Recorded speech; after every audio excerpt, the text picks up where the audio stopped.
Hello बच्चों, कैसे हैं आप।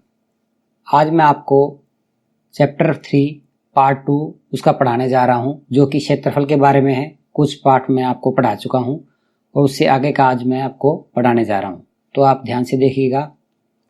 यहाँ पर आपके सामने एक आकृति बनी हुई है। यहाँ पर आप देख सकते हैं कि इस आकृति में एक त्रिभुज बना हुआ है। इस त्रिभुज में यहाँ पर ग्रीन कलर का त्रिभुज है, इसका हमें क्षेत्रफल निकालना है। एक इकाई हमें यहाँ दी हुई है कि एक स्क्वायर की माप है 1 सेंटीमीटर, यानी 1 वर्ग सेंटीमीटर। तो यहाँ पर हम इसका क्षेत्रफल निकालेंगे। तो इसके लिए देखेंगे कि यहाँ पर हमारे 2 स्क्वायर हैं, 2 वर्ग हैं। तो एक का क्षेत्रफल यहाँ पे 1 और इसका 2, यानी कुल इसका क्षेत्रफल हो गया 2। तो 2 का जब हम इसका आधा करेंगे, जो ये हमारा त्रिभुज है, तो हम देखेंगे कि ऊपर की तरफ ये बिल्कुल आधा फिट बैठता है। तो यानी कि अगर हम इसका 2 का आधा कर देंगे तो इस 2 का आधा हुआ 1।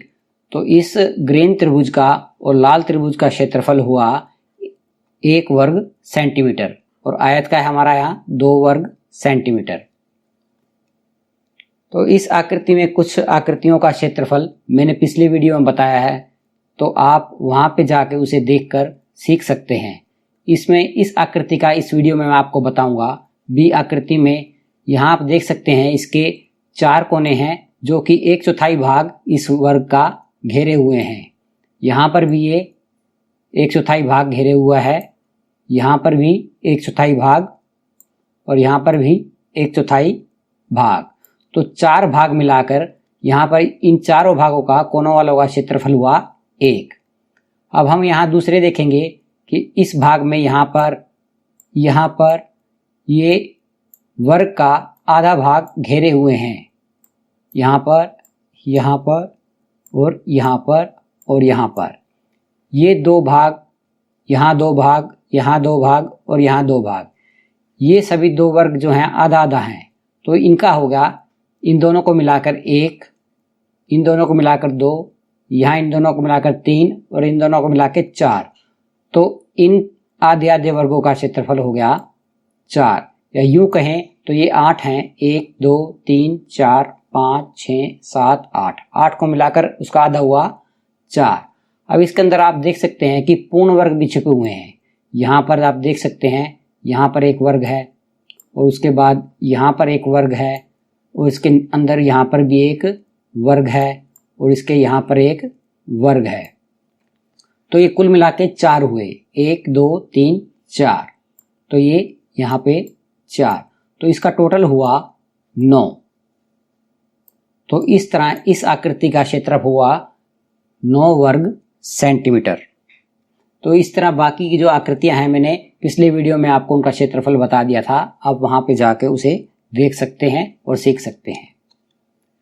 अब इस आकृति में आप देख सकते हैं कि एक आयत में एक त्रिभुज है जो लाल रंग से बना हुआ है।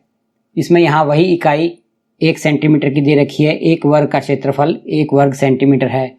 तो इसको निकालने के लिए इसे 2 भागों में बांटा गया है। पहला हरा भाग है यहाँ पे, तो इस हरे भाग का हम पहले क्षेत्रफल निकालेंगे। यहाँ पे 1 2 3 4 5 6 7 8। तो इस हरे आयत का क्षेत्रफल हुआ हमारा 8 वर्ग सेंटीमीटर। इसके बाद हम दूसरे नारंगी भाग के वाले आयत का क्षेत्रफल निकालेंगे। तो इसको गिनना शुरू करते हैं हम। 1 2 3 4 5 6 7 8 9 10 11 12। तो टोटल 12 हुए। तो इसका हम क्षेत्रफल निकालेंगे 12 वर्ग सेंटीमीटर।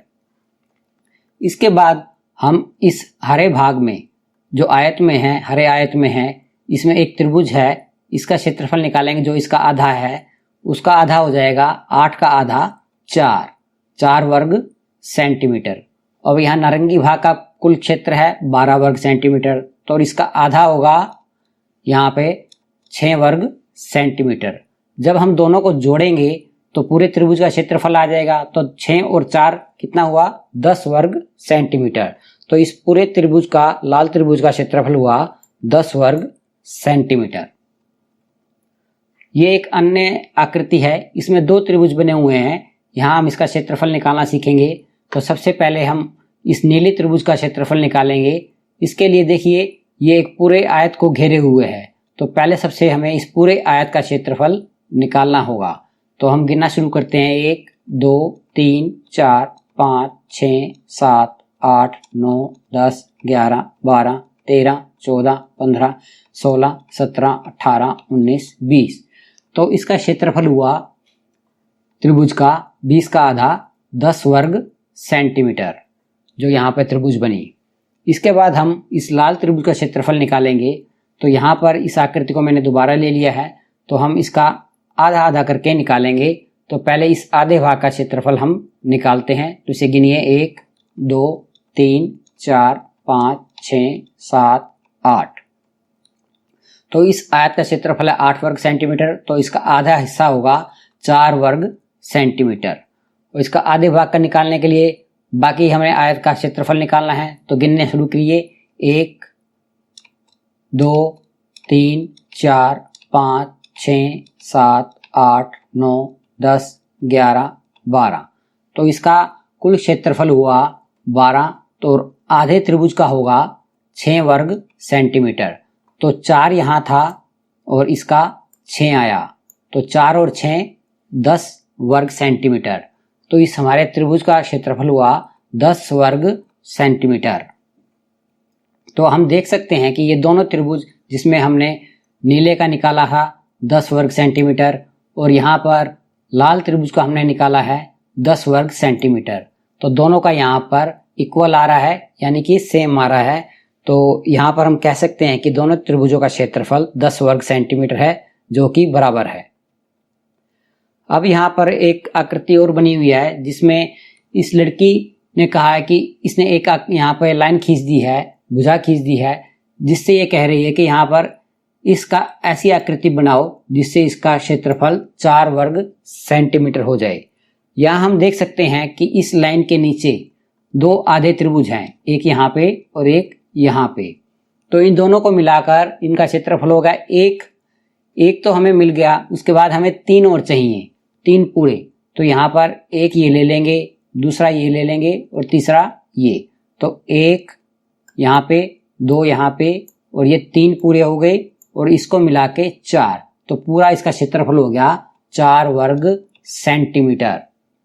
तो यहाँ पर जो हमारी आकृति बनी, इसको हम बाउंड्री लगा देंगे और इसका क्षेत्रफल हो जाएगा 4 वर्ग सेंटीमीटर। नीचे और आकृति एक बार देखेंगे हम।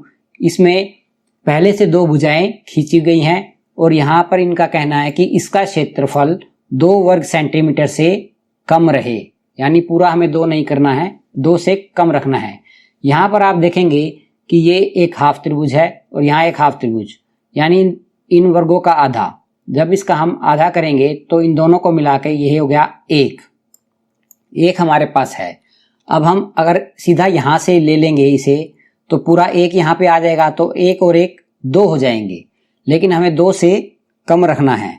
तो उसके लिए हमें क्या करेंगे, तो यहाँ पर हम इसका जो ये स्क्वायर है इसका हमें आधा करना होगा। यहाँ पर हमने इसका आधा ले लिया और इन दोनों को जब हम मिलाएंगे तो वो भी 1 ही आएगा। तो यहाँ पर 1 और यहाँ पर 1, तो फिर भी 2 हुए जा रहे हैं। तो हमें क्या करना है, 2 से कम रखना है, तो हम इसका यहाँ पे आधा ले लेंगे इस तरह करके। तो इनका जो दोनों का क्षेत्रफल 1 था और इनका जब हम आधा करेंगे तो कितना रह जाएगा, आधा। तो यहाँ पर 1, इन दोनों का मिला के 1 और ये आधा, तो इनका पूरा क्षेत्रफल हो जाएगा 1.5 वर्ग सेंटीमीटर। तो इसको हम हटा के इसको यहाँ पे त्रिभुज बना देते हैं। तो ये जो हमारी आकृति बनी, इसका क्षेत्रफल होगा 1.5 वर्ग सेंटीमीटर। इसके बाद यहाँ पर इस लड़की ने 2 भुजाएं यहाँ पे खींच रखी हैं और लड़के को कहा कि ऐसी आकृति बनाओ जिससे इसका क्षेत्रफल 10 वर्ग सेंटीमीटर हो जाए। तो यहाँ पर आसिफ ने क्या किया, इस आकृति को इस तरह पूरा किया कि इसका क्षेत्रफल 10 वर्ग सेंटीमीटर हो गया। कैसे, यहाँ पर हम गिनेंगे पहले हरी आकृति में कितना क्षेत्रफल है इसका, 1 2 3 4 5 6 7 8 का आधा यहाँ क्षेत्रफल हुआ 4 और यहाँ पे 1 2 3 4 5, 6, 7, 8, 9, 10, 11, 12। तो 12 का आधा हमने किया 6, तो 6 और 4 को जब हम मिलाएंगे तो उत्तर आया 10। तो यानी इसने आकृति सही बनाई है, इसका क्षेत्रफल होगा 10 वर्ग सेंटीमीटर। तो उसके बाद जब इस लड़की ने देखा कि मैंने एक आकृति दूसरे ढंग से बना दी है तो इसका क्षेत्रफल भी 10 वर्ग सेंटीमीटर है, तो हम आकृति जब अलग अलग तरह से बना देते हैं लेकिन उसका क्षेत्रफल सेम होता है तो उसका कोई प्रभाव नहीं पड़ता, सिर्फ आकृति अलग होती है, क्षेत्रफल उसका एक जैसा रहेगा, दोनों ने सेम जगह घेर रखी होती है। बच्चों, अगर आपको मेरा वीडियो पसंद आया है तो इसे लाइक कीजिए, शेयर कीजिए, और आपको कोई बात समझ नहीं आई है तो नीचे कमेंट्स बॉक्स में जाकर आप कमेंट कर सकते हैं। अगर आप इस चैनल पर नए हैं तो इसे सब्सक्राइब कीजिए और बेल आइकन को दबाना बिल्कुल भी ना भूलें, ताकि हमारे नए वीडियोस की नोटिफिकेशन आपको आपके मोबाइल पर जल्दी ही मिलती रहे। धन्यवाद।